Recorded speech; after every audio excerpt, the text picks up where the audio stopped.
विधानसभा निवडणुकीच्या तोंडावर 27 गावातील कर्मचाऱ्यांसाठी सर्वपक्षीय नेते धावले असून 27 गावातील सफाई कामगारांच्या कामबंद आंदोलनाला सर्वपक्ष नेत्यांनी पाठिंबा देत या कर्मचाऱ्यांना केडीएमसी मध्ये समाविष्ट करण्यात यावी अशी मागणी सर्व पक्ष नेत्यांनी केडीएमसी आयुक्तांकडे केली आहे। कल्याण डोंबिवली महानगरपालिकेमधील 27 गावातील सफाई कामगारांना केडीएमसीत समाविष्ट करून घेण्याच्या मागणीसाठी 27 गावातील सफाई कामगार आक्रमक झालेत। आज 27 गावातील सफाई कामगारांनी काम बंद आंदोलन पुकारत केडीएमसी मुख्यालयावर मोर्चा काढला। या आंदोलनाला सर्व पक्ष नेत्यांनी पाठिंबा दिला। यामध्ये आमदार राजू पाटील, माजी आमदार सुभाष भोईर, काँग्रेसचे संतोष केने, शिवसेना शिंदे गटाचे महेश पाटील, महेश गायकवाड, गुलाब वझे, भाजपाचे नंदू परब आदी सर्व पक्ष नेत्यांनी पालिका आयुक्त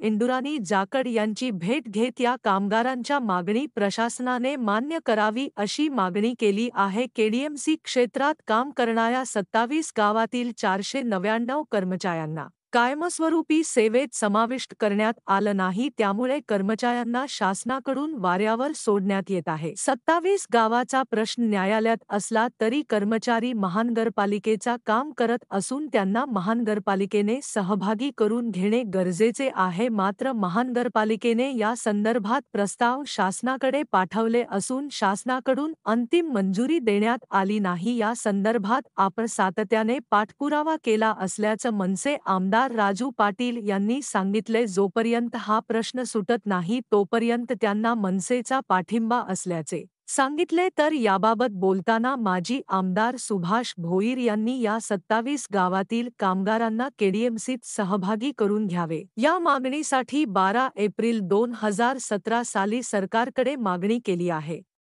त्यानंतर 2021 सालीही हा विषय सरकारकडे मांडला असल्याच भोईर यांनी सांगितलं। दरम्यान पुढील काही दिवसात विधानसभा निवडणुकीची आचारसंहिता लागणार असून 27 गावांचा परिसर हा कल्याण ग्रामीण आणि कल्याण पूर्व विधानसभा क्षेत्रात येत असल्याने येथील कर्मचाऱ्यांनी त्यांचे कुटुंबीय लक्षात घेता मोठ्या प्रमाणात कामगारांना पाठिंबा व आवाहन केले की मागण्या पूर्ण होत नाही तोपर्यंत आंदोलन थांबणार नाही। सर्व नेत्यांनी सांगितले, राजकारण बाजूला ठेवून प्रथम कर्मचाऱ्यांना न्याय मिळवून देऊया असे पत्रकारांशी बोलताना सांगितले।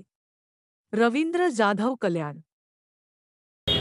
आपला संघर्ष अनेक दिवसापासून चालू आहे।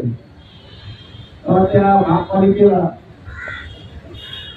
सर्व अधिकाऱ्यांना शासनाला लाभ होऊ पाहिजे। या कोरोना काळामध्ये कोणी घरातून बाहेर गेलो नव्हता, सगळे समोर एकमेकांसाठी भाव देत नव्हतो। हा कामगार रस्त्यावरती उतरून प्रश्न होता।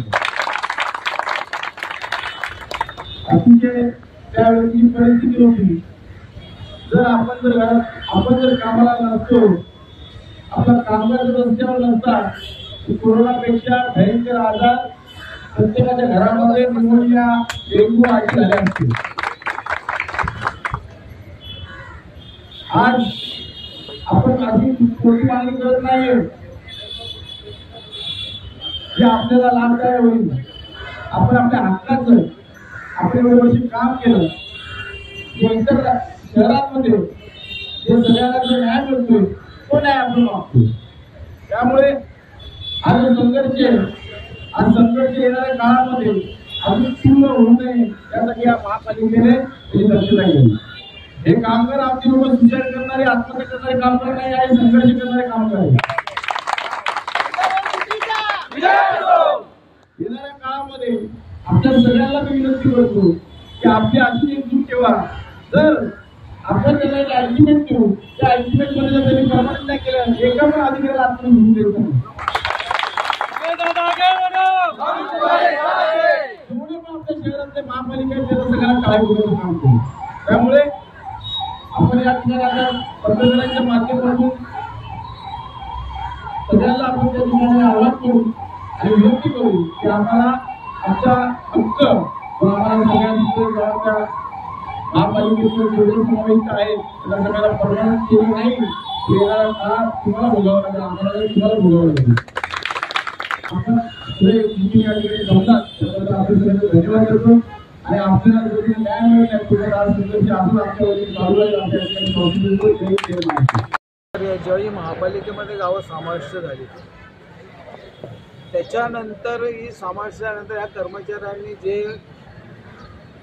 एडीएमसीचे कर्मचारी काम करतात तेच काम 27 गावातील कर्मचारी सुद्धा करत आहेत. मला वाटतं आज 2015 तर 16ला महानगरपालिकेमध्ये गावं समाविष्ट करण्यात आली.